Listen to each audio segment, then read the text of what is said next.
అక్కినేని నాగార్జున గారి birthday August 29 రాబోతుంది.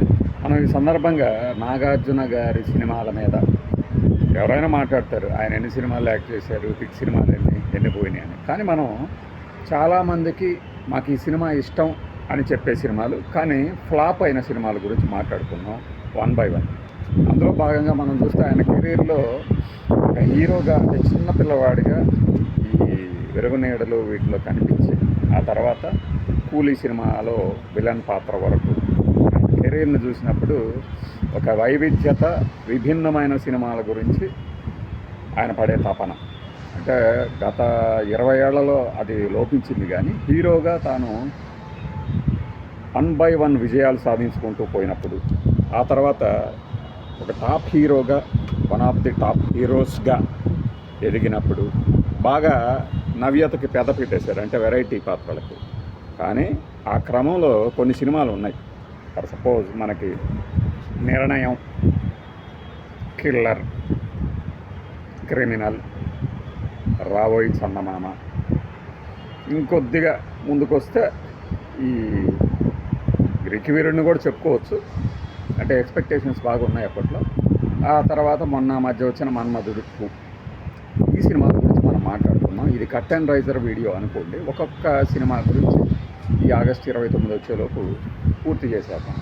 అది నాగార్జున గారి అభిమానుల కోసమే కాదు, సినిమా అభిమానుల కోసం కూడా అనుకోవచ్చు. నాగార్జున అనగానే ముందు అభినయం కంటే కూడా గ్లామర్ గురించి చెప్తారు. కానీ అదే నాగార్జున తాను కెరీర్ బిగినింగ్లో ఎంత నీరసం హీరోగా పేరు పొందాడు అన్నది అప్పటి నుంచి ఇప్పటిదాకా చూసిన వాళ్ళకి తెలుసు. అక్కినేని అభిమానులకు బాగా తెలుసు. బాగా నీరసంగా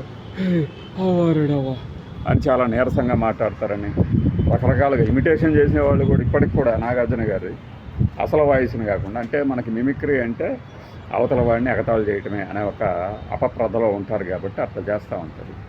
ఆ క్రమంలో చూసినప్పుడు వరుసగా ఫ్లాపులు, ఆ తర్వాత హిట్లు, తర్వాత ఒక హీరో నాగార్జున అనిపించుకున్న క్రమంలో ఒక వరుస శివ తర్వాత ఏంటంటే శివ గీతాంజలితో ఆయన కెరీర్ని బదిలం చేసుకున్నాడు తెలుగు ఇండస్ట్రీలో. ఆ తర్వాత కొన్ని ఫ్లాపులు వచ్చాయి. ఆ పరంపరలో కొన్ని చెత్త సినిమాలు ఉన్నాయి, కొన్ని ప్రయోగం అంటే ఎక్స్పెరిమెంట్, అదొక సినిమా ఫార్ములాలో ఎమడనే సినిమాలు కూడా ఉన్నాయి. మనకి చైతన్య కానీ, శాంతిక్రాంతి, ఆ కోవలో వస్తున్నప్పుడు ఒక సక్సెస్ కోసం కరువాసిపోయి నాగార్జున అభిమానులు ఉన్నప్పుడు వచ్చిన సినిమా నిర్ణయం. అదే కోవలో అది క్లీన్ హిట్ అయినా కూడా దానికి ఉన్న బడ్జెట్ పరంగా కానీ, మనం నెక్స్ట్ వీడియోలో చెప్తాం, బడ్జెట్ పరంగా కానీ మరొక పరంగా కానీ దానిని ఎక్కువ మంది అంగీకరించారు.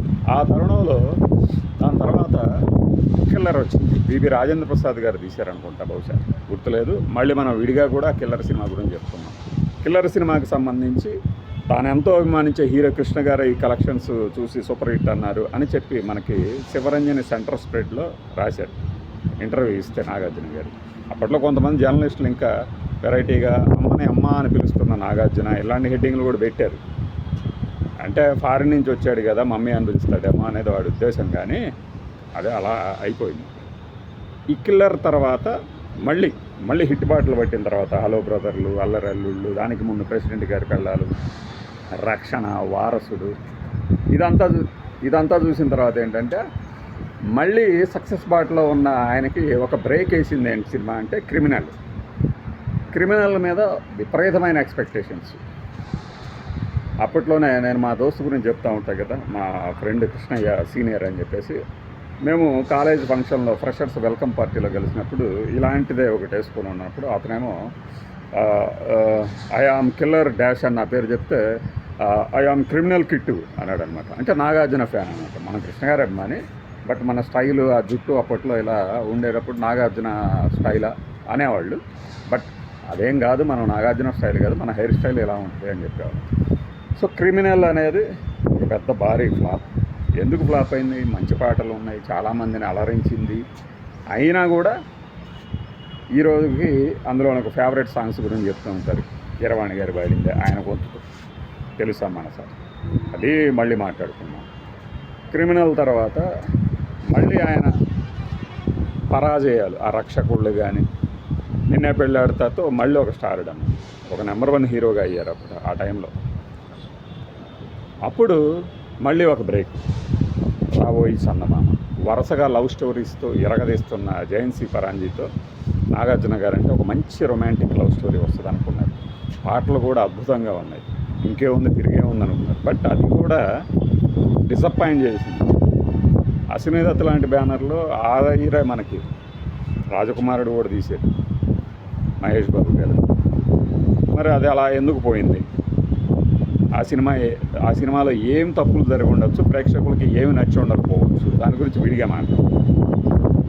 మొత్తం ఇప్పుడు మీకు నిర్ణయం కిల్లరు, క్రిమినల్, రాబోయే చందమామ చెప్పాను.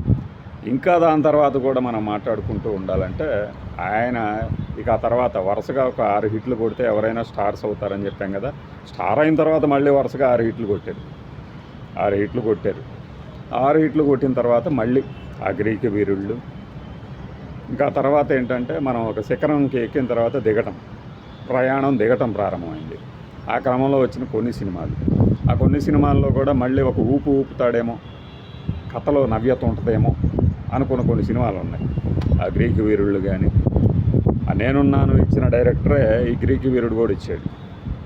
నేను చాలా కొత్త డైరెక్టర్, నేను కొత్తగా ట్రై చేసాము అనుకుంటుంది. బట్ అప్పటికే ఏంటంటే లేట్ అయిపోయింది, అలాంటి సబ్జెక్ట్తో వచ్చేసింది మన సుకుమారుడికి.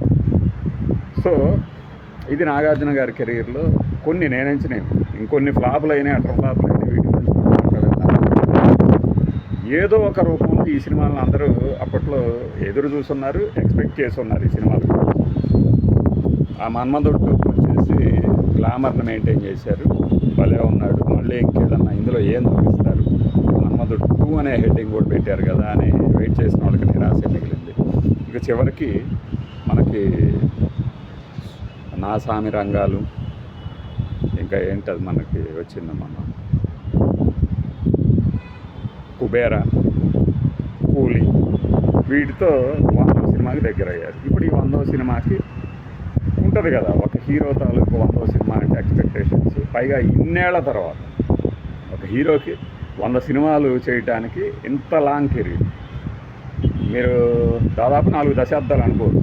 ఇదే 4 దశాబ్దాల్లో చాలామంది హీరోలు 200 సినిమాలు దాకా చేశారు. బట్ ఏంటంటే మనకి ఫ్లాపులు రావటం ఒకటి, ఇంకొకటి ఎంచుకోవటం, ఛాయిస్. ఈయన ఛాయిస్తోనే సినిమాలు ఉండేవి తప్పితే ఆయన దగ్గరికి వెళ్ళి కథను ఒప్పించటము. ఇప్పటికే అడుగుతున్నారు, మనం వీడియో చేశాం కదా, కొత్త కథలు ఉంటే తీసుకురండి అని. యాక్చువల్గా ఆయన కోసమనే కాదు, అన్నపూర్ణ స్టూడియోస్ చేయటానికి. నేను ఎప్పటి నుంచో చెప్తున్నా, 3 ఏళ్ళ నుంచి, బ్రో డాడీ అని ఆ మలయాళ సినిమాని వీళ్ళు చేస్తే ఈ తండ్రి కొడుకులు ఎవరైనా సరే, అటు చిరంజీవి, రామ్ చరణ్ అయినా సరే, వాళ్ళకున్న ఇమేజ్లు చట్రాల్లో వాళ్ళు ఎటు చేసేటట్లేరు. నాగార్జున అఖిలైనా, నాగార్జున, నాగ చైతన్య, అది యాప్ట్ అన్నమాట. ఇది మనం ఈ వీడియో కట్టన్ రైజర్గానే చూడండి. ఒక్కొక్క సినిమా గురించి మనం ఆగస్టు 29 ఆయన బర్త్డేలో చెప్పారు.